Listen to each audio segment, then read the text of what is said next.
I have done a ton of digging through comments in my past videos on backpacking tips and tricks, and I thought it would be kind of cool to do another backpacking tips and tricks video, but this time around we're doing your guys' backpacking tips and tricks. So like I said, I've gone through comments in past videos and I've got a whack of them written down here, and I just thought we would go through and give some of your guys' tips and tricks. At the end of the day, I am just a regular ass dude who puts his tips and tricks on YouTube. And there's a lot of valuable information that I have got in the comment section, and I thought I would just kind of, put it all in one place and pass that along to you guys. So at the end of this video, if any of you guys and gals have any more tips and tricks, drop them in the comment section down below. And if you guys have not subscribed to the channel, subscribe to the channel, because there's a very good chance we may do another round 2 of your tips and tricks when it comes to backpacking. So let's just kind of dive into some of these tips and tricks that I have gathered up. We're going to start this off with replacing the lid from your smart water bottle with the lid from a sports drink. Not entirely sure if this is the type of lid that the commenter was mentioning, but these are the lids that I have on Wanda's little platypus bottles. These are the little 500 ml bottles that Wanda carries in her bag. She doesn't often have them full of water, but it's just an extra way that we could haul water when I'm out backpacking with her. If we hit stretches where we're not going to hit creeks in a bit, they're just the little kind of pull tab ones. I'm honestly not entirely sure why I am not using these lids on my smart bottles. I actually may make the change, and this may be going on my smart bottle, and Wanda may just be getting the little hard caps on hers.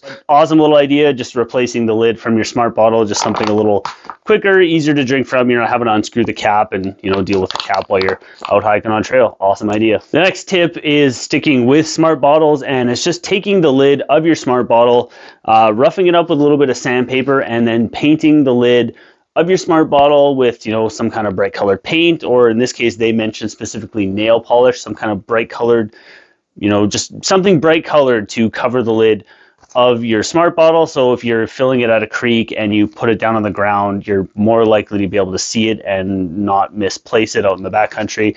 Awesome idea. This actually is probably something that I'm going to be doing going forward. I will probably take the time over this winter and get my smart bottles prepped up for summer backpacking trips, and I will probably be painting them some kind of obnoxious bright color. I don't know, what color do you guys think I should paint the lids of my smart bottles? Pink? Is pink a Matty color? Next tip we're going to dive into has to do a little bit with kind of your emergency kit and just kind of spare parts kit. This is something that I actually used to do a long time ago when I was carrying my big Arc'teryx packs.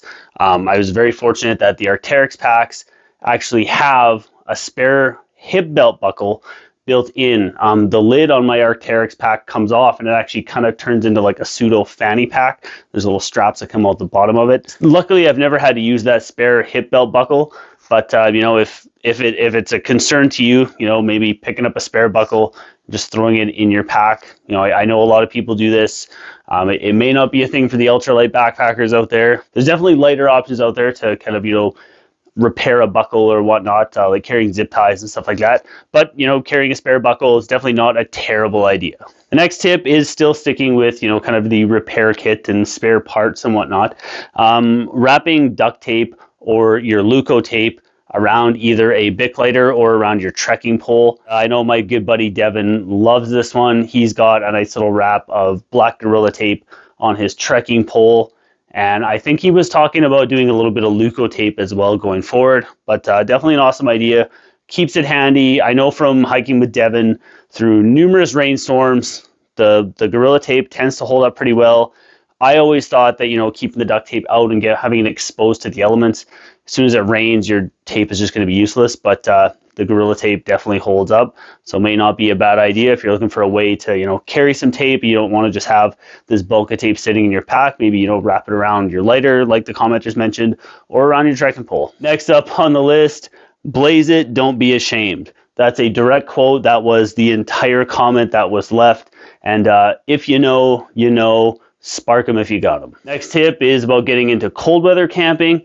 And using hand warmers in my sleeping bag on cold nights has helped me get through many nights when temperatures dip lower than expected. Much like taking the hot water bottle and the Nalgene, like I've talked about quite a bit in the past, just using little hand warmers. Doesn't take up a whole lot of space in your pack. They're pretty lightweight. It's easy to carry a bunch of them. They're really, really cheap. Throw one down at your feet. You can put one in your lower back. You can put them under your arms. You can snuggle one into your chest and still have a bunch of them left in your pack for the next night. Sticking with some more cold weather camping tips, using a single-walled stainless steel canteen in the wintertime. You can heat it directly on the fire, and you can also use it as your hot water bottle at night. Obviously, with the stainless steel bottle, much like the Nalgene bottle, you're going to want to wrap that in some socks. I can't see boiling water in a stainless steel bottle feeling really good up against the skin, but I'm sure if you put a nice thick pair of socks over top of that, that would probably work extremely well. The one thing that the commenter did mention later on in the comment, do not use the double-walled stainless steel canteens, especially if you're going to heat it up on the fire. Double-walled canteens apparently can explode. So definitely, if you're going to use the stainless steel canteens, make sure they are single wall. I don't have any proof of this. This is just what someone's saying, but in my mind, that totally makes sense. I wouldn't even want to try risking a double-walled canteen over the fire. So if you're going to put it over the fire, make sure it is single wall. Next up, we're going to talk camp cooking a little bit. Now, you guys know I do a lot of boil-in-a-bag meals, and I don't really cook a whole lot directly out of my pot. A lot of it is just I'm lazy. I don't like cleaning my pot. But if you're someone who likes cooking in your pot and you're going to carry some soap and a little scrubby and clean out your pot, if cooking right in your pot, make sure when you're cleaning it, clean it away from camp. You definitely want to avoid attracting animals. Yeah, I really can't add a whole lot to that. Anytime you're doing any kind of dishes and cleaning, you want to do that away from your camp. You don't want to do your dishes right down in the river or your water source. We don't want to contaminate that. We're going to, walk at least 100 meters away from our camp and kind of do our cleaning and stuff there. Now, like I mentioned at the start of this video, if there are any more tips and tricks that you guys and gals have, please drop them in the comment section down below. I thought this video idea was a lot of fun, and I would love to, get more response from you guys and, have the potential of doing another one of these tips and tricks that we get from the viewers out there. So like I said, drop those in the comment section down below if you guys have any more tips and tricks. And if you guys are looking for more tips and tricks when it comes to hiking and backpacking, I've got an entire hiking and backpacking tips and tricks playlist, and I'll fire that right here for you. So when you're done with this video, find a video in that playlist. You guys know the drill. As always, I am Matty. Thank you so dang much for watching, and I'll see you on the next one.